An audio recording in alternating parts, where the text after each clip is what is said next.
दोस्तों इंडिया में प्रिविलेज और हार्डवर्क पर सब डिबेट करते हैं, लेकिन कोई भी अनकंफर्टेबल सवाल नहीं पूछता। एक ग्रुप है जो कहता है कि शार्किड सिस्टम को कंट्रोल करते हैं, सारा गेम फिक्स है। दूसरा ग्रुप है जो कहता है कि हार्डवर्क करो, टैलेंट को कोई नहीं रोक सकता। अब आप सोच रहे होंगे कि इन दोनों में से सच क्या है। ऑनेस्टली बोलूं तो दोनों नैरेटिव हाफ ट्रूथ हैं, और हाफ ट्रूथ सबसे ज्यादा डेंजरस होता है क्योंकि वो सच जैसा फील करवाता है लेकिन रियलिटी सिंप्लीफाई कर देती है। तो आज हम इमोशनल ओपिनियन नहीं, एक एनालिटिकल ब्रेकडाउन करते हैं, डेटा के थ्रू, इंडस्ट्री हिस्ट्री के थ्रू और साइकोलॉजी के थ्रू। और अगर प्रिविलेज सक्सेस की गारंटी करता है तो हर शार्किड सुपरस्टार क्यों नहीं होता, और अगर हार्डवर्क ही सब कुछ है तो एक्सेस इतना पावरफुल क्यों होता है। तो आज हम इस डिबेट को कोई थ्योरी से नहीं बल्कि एक रियल लाइफ केस स्टडी से समझेंगे, और वो डिटेल केस स्टडी है आर्यन खान पर। तो चलिए वीडियो को शुरू करते हैं। मैं हूं सौरभ और आप देख रहे हैं अनफोल्ड इंडिया। अब आप सोच रहे होंगे कि आर्यन खान ही क्यों। आर्यन खान सिर्फ एक शार्किड नहीं है, वो इंडिया के सबसे पावरफुल सरनेम में से है। फादर का नाम Shahrukh Khan, global recognition, $1 billion empire और डिकेड्स ऑफ कल्चरल डोमिनेंस। अगर प्रिविलेज को एक्सपेरिमेंट की तरह देखें तो Aryan Khan is India's most visible test case. क्यों? क्योंकि एक्सेस अनलिमिटेड है, एक्सपोजर ग्लोबल है, नेटवर्क इलाइट है और फाइनेंशियल सेफ्टी नेट एब्सोल्यूट है। तो फिर सवाल सिंपल है, क्या ये सब मिलकर automatic success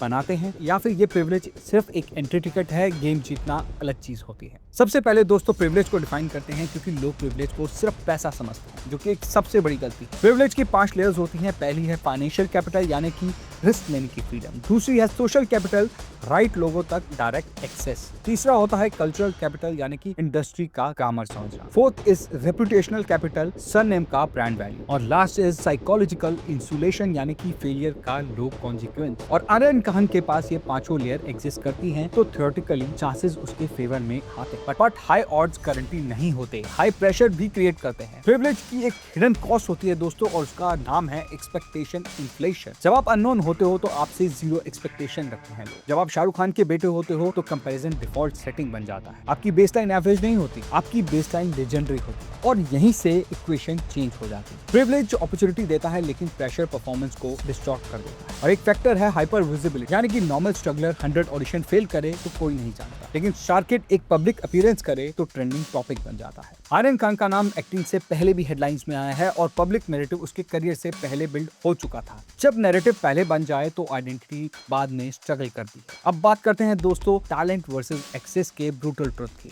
access is not equal to talent, लेकिन एक्सेस टैलेंट को एक्सीलरेट कर सकता है अगर टैलेंट हो, अगर क्लैरिटी हो, अगर एग्जीक्यूशन डिसिप्लिन हो। वरना एक्सेस सिर्फ स्पॉटलाइट देता है, और स्पॉटलाइट टैलेंट एक्सपोज भी करती है। इसलिए हर शार्किड सुपरस्टार नहीं होता, कुछ सर्वाइव करते हैं, कुछ फेड हो जाते हैं और कुछ री इन्वेंट करते हैं। अब बात करते हैं दोस्तों आर्यन स्ट्रैटेजिक चॉइस की, और सबसे इंटरेस्टिंग चीज क्या है, आर्यन ने एक्टिंग चूज नहीं, उसने डायरेक्शन और राइटिंग की तरफ मूव किया। ये डिसीजन रैंडम नहीं है। एक्टिंग में कंपैरिजन इनएविटेबल, डायरेक्शन में कंपैरिजन डाइल्यूटेड होता है, ये पोजीशनिंग स्ट्रैटेजी भी हो सकती है। अब प्रिविलेज का स्मार्ट यूज क्या होता है, अपने फादर की शेडो में कम्पीट ना करना बल्कि अपना लेन चूज करना। अब सबसे बड़ा सवाल ये आता है कि क्या सिस्टम अनफेयर है, जो कि एक सिस्टमैटिक डिबेट है। क्या इंडस्ट्री में नेपोटिज्म एग्जिस्ट करता है? जी हाँ, बिल्कुल करता है। क्या आउटसाइडर के लिए बैरियर्स ज्यादा होते हैं? हाँ, होते हैं। और क्या प्रिविलेज सक्सेस गारंटी करता है? डेटा के हिसाब से नहीं। बॉलीवुड की हिस्ट्री देखो तो डजन्स ऑफ शार्किड फेल हुए, डजन्स ऑफ आउटसाइडर वो सक्सीड हुए। सिस्टम इम्परफेक्ट है लेकिन डिटर्मिनिस्टिक नहीं है। अब थोड़ा सा आउटसाइडर्स के मिथ के बारे में भी जान लेते हैं। आउटसाइडर्स अगर रियल है, जी हाँ बिल्कुल रियल है, लेकिन आउटसाइडर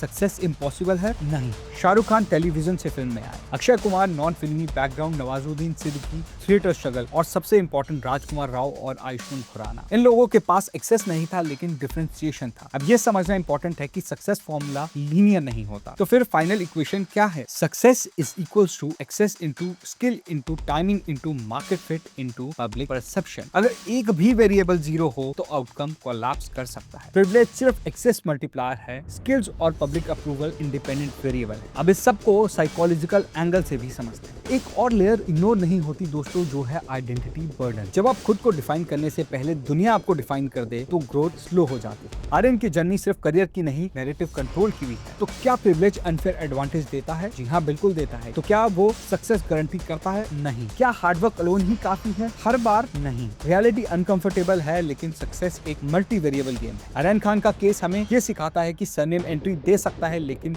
लेगेसी अर्न करनी पड़ती है। अब आपके लिए सवाल ये है कि अगर आपको अनलिमिटेड एक्सेस मिल जाए तो क्या आप प्रेशर हैंडल कर पाओगे, और अगर आपको आपको ऐसी रियलिटी चेक्स ब्रेकडाउन पसंद आते हैं जहां डिबेट नहीं डेटा होता है तो चैनल को सब्सक्राइब करना ना भूलें। यहाँ हम नैरेटिव्स नहीं सिस्टम को डिकोड करते हैं। मैं हूँ सौरभ, मिलते हैं आपसे नेक्स्ट वीडियो में, तब तक के लिए धन्यवाद।